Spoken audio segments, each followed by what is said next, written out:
श्री शिवाय नमस्तुभ्यम। आज सोमवार के दिन आप सभी सुनेंगे सोमवार व्रत कथा। प्रेम से बोले भगवान भोलेनाथ माता पार्वती की जय।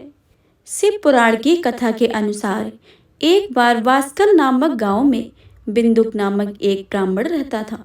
वह बड़ा दुराचारी और महापापी था।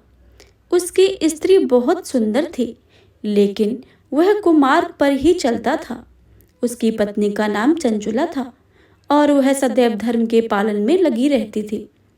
इस तरह कुकर्म में लगे हुए उस ब्राह्मण के साथ उसे बहुत वर्ष बीत गए। अपने धर्म में नष्ट होने के डर से कभी भी अपने धर्म से विचलित नहीं हुई। लेकिन उसका पति तो दुराचारी ही था, इसलिए दुराचारी पति के आचरण से प्रभावित होकर वह स्त्री भी अपने ही पति की तरह दुर्चारणी हो गई। बहुत समय बीत जाने के बाद वह दूषित बुद्धि वाला दुष्ट ब्राह्मण समय के अनुसार मृत्यु को प्राप्त होकर नरक में चला गया। बहुत दिनों तक नरक के दुख भोग कर वह पापी एक भयंकर पिशाच हो गया। दूसरी तरफ उस दुराचारी पति की मृत्यु के पश्चात चंचुला बहुत समय तक अपने पुत्रों के साथ अपने घर में ही रहती रही। एक दिन ईश्वर की कृपा से वह अपने भाई बंधुओं के साथ एक तीर्थ क्षेत्र में चली गई। तीर्थ यात्रियों के साथ उसने तीर्थ के जल में स्नान किया और अपने भाइयों के साथ इधर उधर घूमने लगी। वहां उसने एक देव मंदिर में एक ब्राह्मण को भगवान शिव की परम पवित्र और उत्तम पौराणिक कथा कहते हुए सुना। वह ब्राह्मण यह कह रहा था कि जो स्त्रियां पर पुरुषों के साथ व्यभिचार करती हैं, यमराज के दूत उन्हें बहुत कष्ट देते हैं। ऐसा सुनकर चंचुला भव से कांपने लगी। उसने विचार किया, उसने तो अपने पति के साथ बहुत पाप किए हैं, तो उसे भी उन पापों का दंड भोगना ही पड़ेगा। इसके बाद उसे चैन नहीं आया और उसने ब्राह्मण से विनती की कि हे प्रभु, मेरे ऊपर आप कृपा करें और मेरा उद्धार करें। मैं आपके प्रवचन सुनकर भय से कांप रही हूँ और इस संसार में मुझे बैराग हो रहा है। मैंने जीवन भर दुराचार किया है। ना जाने मेरे मरने के बाद मुझे कैसी कैसी घोर यातनाएं सहनी पड़ेंगी। कौन मेरा साथ देगा? यमराज के उन भयंकर दूतों को मैं कैसे देख पाऊंगी? हे प्रभु, आप मेरा कल्याण करें। चंचुला के इन वचनों को सुनकर ब्राह्मण बोले कि हे चंचुला, यह तो बड़े सौभाग्य की बात है। भगवान शंकर की कृपा से शिव पुराण की कथा को सुनकर तुम्हारा मन समय पर सावधान हो गया है। पश्चाताप ही पाप करने वाले पापियों के सबसे बड़ा प्रायश्चित है। साधु संतों ने भी प्रायश्चित को ही समस्त पापों का नाश करने वाला बताया है। पश्चाताप से ही पापों की शुद्धि होती है। जो मनुष्य पश्चाताप करता है वही समस्त भय से मुक्त होकर निर्भय हो जाता है। इसलिए ब्राह्मण पत्नी, तुम वैसे से अपने मन को हटाओ और भक्ति भाव में भगवान शंकर की इस पावन कथा को सुनो। इस कथा को सुनने से तुम्हारे चित्त की शुद्धि होगी और तुम्हें मोक्ष की प्राप्ति हो जाएगी। ऐसा सुनने के बाद उस चंचला ने शिव पुराण की कथा को सुनने की इच्छा से मन में उन ब्राह्मण देव की सेवा का संकल्प लिया और उन्हें ही साथ रहने लगी। उसके पश्चात शुद्ध बुद्धि वाले उस ब्राह्मण ने उस स्त्री यानी चंचुला को शिव पुराण की समस्त कथा सुनाई। तत्पश्चात समय का चक्र पूरा होने के बाद भक्ति ज्ञान और वैराग्य से युक्त हो उसने अपना शरीर बिना किसी कष्ट के त्याग दिया। इतने में त्रिपुर शत्रु भगवान शिव का भेजा हुआ दिव्य विमान उसे लेने पहुंचा और उसे तत्काल शिवपुरी में पहुंचा दिया। वह दिव्यांगना हो गई थी। शिवलोक पहुंचकर उसने सनातन देवता त्रिनेत्रधारी महादेव जी के दर्शन किए। सभी मुख्य मुख्य देवता उनकी सेवा में खड़े थे।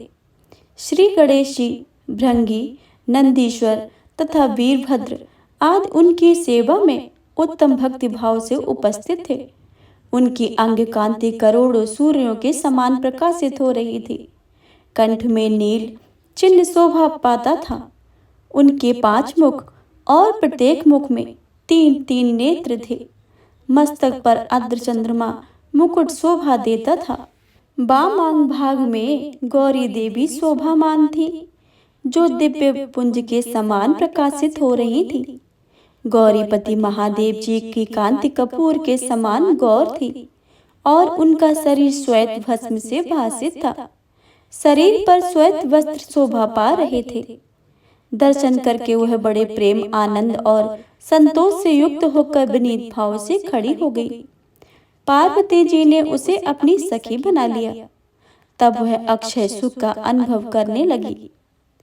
चंचुला ने पार्वती जी से प्रार्थना की कि हे गिरिराज नंदिनी, आप समस्त सुखों को देने वाली और ब्रह्मा विष्णु आदि सभी देवताओं द्वारा पूजित हो। आप ही संसार की सृष्टि, पालन और संहार करता हो। तीनों गुणों का आश्रय आप ही हो। आप ही परम शक्ति हो। इस तरह स्तुति से पार्वती जी को प्रसन्न करके पूछा कि हे दीन वत्सले, मेरे पति बिंदु इस समय किस योनि में है? मैं अपने पति से जिस प्रकार संयुक्त हूँ वैसे ही उपाय कीजिए। उनकी मृत्यु मुझसे पहले हो गई थी, ना जाने वे किस गति को प्राप्त हुए हैं। इस पर पार्वती जी ने कहा कि हे चंचुला, तेरा पति बिंदु, जो कि अपने कर्मों के कारण लंबे समय तक नरक को भोग रहा तथा बिंद पर्वत पर भयानक पिशाच योनि में रह रहा है और अनेकों दुखों को झेल रहा है। यह सुनकर चंचुला बहुत दुखी हो गई। उसे दुखी देखकर पार्वती जी को दया आ गई। उन्होंने भगवान शिव की उत्तम कीर्ति का गान करने वाले गंधर्वराज तुम्बारु को बुलाकर सारी बातें बताईं और आदेश दिया कि वह बिंदु को यत्न पूर्वक पवित्र शिव पुराण की कथा सुनाए। कथा से उसका हृदय शुद्ध हो जाएगा और वह शीघ्र ही प्रेत योनि को परित्याग कर देगा। उसके बाद विमान पर बैठाकर उसे मेरी आज्ञा से तुम शिव के समीप ले आना। आज्ञा अनुसार गंधर्वराज तुम्बारु विंध्य पर्वत पर गए। वहां पर पिशाच को बलप्त पासों में बांधकर शिव पुराण की पवित्र कथा सुनाई गई और बहुत सारे देवता आदि कथा सुनने आए। कथा सुनने के उपरांत पिशाच का हृदय शुद्ध हो गया। उसने पिशाच योनि का परित्याग कर दिया। विशुद्ध हो जाने पर उसे भी शिवलोक की प्राप्ति हुई। उसे वहां पार्षद बना दिया गया। दोनों पति पत्नी सनातन धाम में अविचल निवास पाकर सुखी हो गए थे। प्रेम से बोले गौरी पुत्र गणेश की जय, उमापति शंकर भगवान की जय। एक नगर में एक बहुत धनवान साहूकार रहता था, जिसके घर में धन की कोई कमी नहीं थी। परंतु उसके एक बहुत बड़ा दुख था कि उसका कोई पुत्र नहीं था। वह इसी चिंता में दिन रात लगा रहता था। वह पुत्र की कामना के लिए प्रत्येक सोमवार को शिव जी का व्रत और पूजन किया करता था तथा सायंकाल को शिव मंदिर में जाकर शिव जी के सामने दीपक जलाया करता था। उसकी इस भक्ति को देखकर एक समय पार्वती जी ने शिव महाराज जी से कहा कि हे महाराज, यह साहूकार आपका अनन्य भक्त है और सदैव आपका व्रत और पूजन बड़ी ही श्रद्धा से करता है। इसकी मनोकामनाएं पूर्ण करनी चाहिए। शिव जी ने कहा कि हे पार्वती, यह संसार कर्म क्षेत्र है। जैसे किसान खेत में जैसे बीज बोता है वैसा ही फल काटता है, उसी तरह इस संसार में जैसा कर्म करते हैं वैसा ही फल भोगते हैं। पार्वती जी ने अनंत आग्रह से कहा कि महाराज, जब यह आपका अनन्य भक्त है और इसको अगर किसी प्रकार का दुख है तो आपका अवश्य दूर करने चाहिए, क्योंकि आप सदैव अपने भक्तों पर दयालु होते हैं और उनके दुखों को दूर करते हैं। यदि आप ऐसा नहीं करेंगे तो मनुष्य आपकी सेवा तथा व्रत क्यों करेंगे? पार्वती जी का ऐसा आग्रह देखकर शिव जी महाराज जी कहने लगे कि हे पार्वती, इसके कोई पुत्र नहीं है। इसी चिंता में यह अत्यंत दुखी रहता है। इसके भाग्य में पुत्र न होने पर भी मैं इसको पुत्र प्राप्ति का वर देता हूँ, परंतु यह पुत्र केवल 12 वर्ष तक ही जीवित रहेगा। इसके पश्चात वह मृत्यु को प्राप्त हो जाएगा। इससे अधिक मैं और कुछ नहीं कर सकता हूँ। यह सब बातें साहूकार सुन रहा था। इससे उसको कुछ ना प्रसन्नता हुई और न ही कुछ दुख हुआ। वह पहले जैसे ही महाराज शिव जी का पूजन व्रत किया करता था। कुछ काल व्यतीत हो जाने पर साहूकार की स्त्री गर्भवती हो गई और 10वें महीने में उसके गर्भ से अति सुंदर पुत्र की प्राप्ति हुई। साहूकार के घर में बहुत खुशी मनाई गई, परंतु साहूकार ने अपनी केवल 12 वर्ष आयु की जानकर अधिक प्रसन्नता प्रकट नहीं की और न ही किसी को यह भेद बताया। जब वह बालक 11 वर्ष का हो गया तो उस बालक की माता ने उसके पिता से विवाह आदि के लिए कहा, तो वह साहूकार कहने लगा कि मैं अभी इसका विवाह नहीं करूंगा, उसके पुत्र को काशी जी पढ़ने के लिए भेजूंगा। फिर साहूकार ने अपने साले अर्थात बालक के मामा को बुलाकर उसको बहुत सा धन देकर कहा कि तुम बालक को काशी पढ़ने जी के लिए जाओ और रास्ते में जिस स्थान पर भी जाओ यज्ञ तथा ब्राह्मणों को भोजन कराते जाना। वह दोनों मामा भांजे यज्ञ करते हुए और ब्राह्मण को भोजन कराते जा रहे थे। रास्ते में उनको एक शहर पड़ा। उस शहर में राजा की कन्या का विवाह था, जिस कारण पूरे नगर को सजाया गया था। निश्चित समय पर बारात आ गई, लेकिन वर का पिता अपने बेटे के एक आंख से काने के होने के कारण बहुत चिंतित था। उसे भय था कि इस बात का पता चलने पर कहीं राजा विवाह से इनकार न कर दे, उसकी बहुत बदनामी भी होगी। जब वर के पिता ने व्यापारी के पुत्र को देखा तो उसके मन में यह विचार आया। उसने सोचा कि क्यों न इस लड़के को दूल्हा बनाकर राजकुमारी से विवाह करा दूं। विवाह के बाद इसको धन देकर विदा कर दूंगा और राजकुमारी को अपने नगर ले जाऊंगा। वर के पिता ने लड़के के मामा से इस संबंध में बात की। मामा ने धन मिलने के लालच से वर के पिता की बात स्वीकार कर ली। लड़के को दूल्हे के वस्त्र बनाकर राजकुमारी से विवाह करा दिया गया। राजा ने बहुत सारा धन देकर राजकुमारी को विदा किया। शादी के बाद जब लड़का राजकुमारी के साथ लौट रहा था तो वह सोचने लगा और उसने राजकुमारी की ओढ़नी में लिख दिया था, राजकुमारी तुम्हारा विवाह मेरे साथ हुआ था। मैं तो वाराणसी पढ़ने के लिए जा रहा था और तुम जिस नवयुवक की पत्नी बनेगी वह एक आंख से काना है। जब राजकुमारी ने अपनी ओढ़नी पर लिखा हुआ यह पढ़ा तो उसके काने लड़के के साथ जाने से इनकार कर दिया।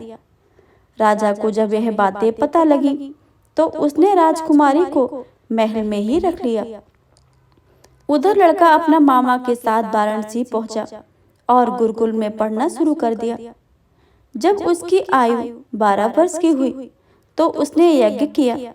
यज्ञ की समाप्ति पर ब्राह्मणों को भोजन करवाया और खूब सारा अन्न वस्त्र दान दिए। रात को वह अपने शयन कक्ष में सो गया। शिव के वरदान के अनुसार शयनावस्था में ही उसके प्राण पखेरु उड़ गए।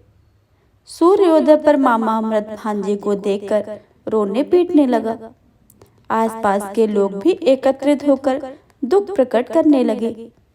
लड़के के मामा के रोने के विलाप करने के स्वर समीप से गुजरते हुए भगवान शिव और माता पार्वती भी सुन रहे थे। माता पार्वती ने भगवान शिव से कहा कि हे प्राणनाथ, मुझे इसके रोने के स्वर में सहन नहीं हो रहा है, आप इस व्यक्ति के कष्टों को दूर कर दीजिए। भगवान शिव ने माता पार्वती के साथ अदृश्य रूप में समीप जाकर देखा तो भोलेनाथ माता पार्वती जी से बोले, यह तो उसी व्यापारी का पुत्र है जिसे मैंने 12 वर्ष की आयु का वरदान दिया था। अब इसकी आयु पूर्ण हो चुकी है। तो माता पार्वती ने भगवान शिव से निवेदन करके बालक को जीवन देने का आग्रह किया। माता पार्वती के आग्रह पर भगवान शिव ने उस लड़के को जीवित होने का वरदान दे दिया और कुछ ही पलों में वह जीवित होकर उठ बैठा। शिक्षा समाप्त करके लड़का मामा के साथ अपने नगर की ओर चल दिया। दोनों चलते हुए उसी नगर में पहुंचे जहां उसका विवाह हुआ था। उस नगर में भी यज्ञ का आयोजन किया। समीप से गुजरते हुए नगर के राजा ने यज्ञ का आयोजन देखा तो उसने तुरंत ही लड़के और मामा को पहचान लिया। यज्ञ के समाप्त होने पर राजा मामा और लड़के को महल में ले आए और कुछ दिन उसे महल में रखकर बहुत सा धन वस्त्र देकर राजकुमारी के साथ विदा कर दिया। इधर भूखे प्यासे रहकर व्यापारी और उसकी पत्नी बेटे की प्रतीक्षा कर रहे थे। उनकी प्रतिज्ञा रखी थी कि यदि उन्हें अपने बेटे की मृत्यु का समाचार मिलेगा तो दोनों अपने प्राण त्याग देंगे। परंतु जैसे ही अपने बेटे के जीवित वापस लौटने का समाचार सुना तो वह बहुत प्रसन्न हुए। वह अपनी पत्नी और मित्रों के साथ नगर के द्वार पर पहुंचे। अपने बेटे के विवाह का समाचार सुनकर पुत्र वधू राजकुमारी को देखकर उनकी खुशी का ठिकाना ही ना रहा। उसी रात भगवान शिव ने व्यापारी के स्वप्न में आकर कहा कि हे श्रेष्ठ, मैंने तेरे सोमवार के व्रत करने का और व्रत कथा सुनने से प्रसन्न होकर तेरे पुत्र की आयु लंबी प्रदान कर दी है। पुत्र की लंबी आयु जानकर व्यापारी बहुत प्रसन्न हुआ। शिव भक्त होने तथा सोमवार का व्रत करने से व्यापारी की सभी मनोकामनाएं पूर्ण हुई। इस प्रकार जो भक्त सोमवार का विधिवत व्रत करते हैं और व्रत की कथा सुनते हैं, उनकी सभी इच्छाएं भगवान भोलेनाथ माता पार्वती पूर्ण कर देते हैं। तो प्रेम से बोलिए शिव शंकर भोलेनाथ की जय।